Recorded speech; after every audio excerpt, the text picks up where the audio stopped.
Eric Peterson here with Our Risk. Today's weekly business tip is written by Jim Skira, and he talks about cash reserves and risk management. Now, during this pandemic, we've learned that businesses that have failed to plan for the long term fail in the long term.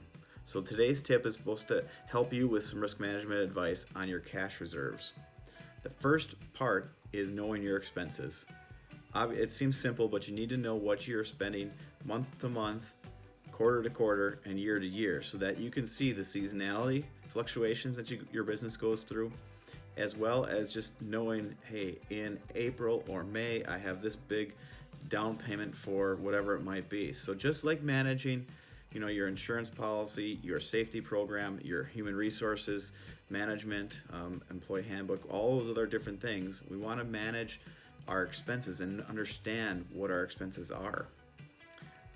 After we know what our expenses are and truly know it for this month and next month and forecast it out, we want to take a look and see what is our risk tolerance.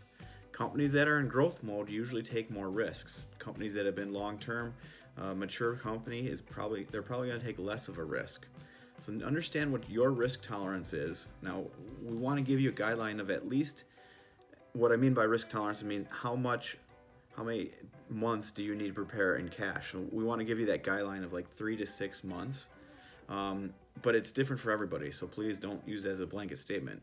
Plan on what your risk tolerance is. Hey, if we're not making any income, we can sustain ourselves for 3 months, 4, 6 months, whatever number that is. Where you feel comfortable, that's your risk tolerance. You then should sit down with your CPA or maybe financial planner to make sure that you actually build a process in for saving for that. That might be reallocating some of your revenue, might be reallocating some of your expenses or taking away unnecessary expenses. But make a plan so you can start stashing away some money, stowing it for the time like we're in right now. The last part then is financing options. I think a lot of companies, especially in the tree care world, feel so proud that they don't have to go to a bank, that they don't want to go to the bank, when that really could be a benefit to their business. Now, financing options come in a number of different ways. You can get a straight line of credit from your bank, which requires maybe a little bit more underwriting approval from the bank standpoint, or you can talk to them about maybe getting an SBA loan, Small Business Administration loan. Those are very popular right now with the COVID crisis going on, but the SBA loans require usually less of a down payment, less of a deposit amount, less collateral, and all of those type of things. So talk to your banker about the different options that they can give you.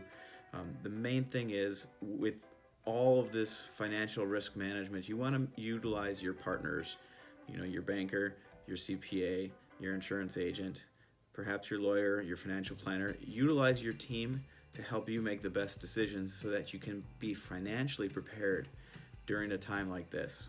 If you have any other questions or need any other help in managing your cash flow, or have other ideas about risk management to your business during this time, please reach out to a member of Our Risk team, and we can help take your business to new heights.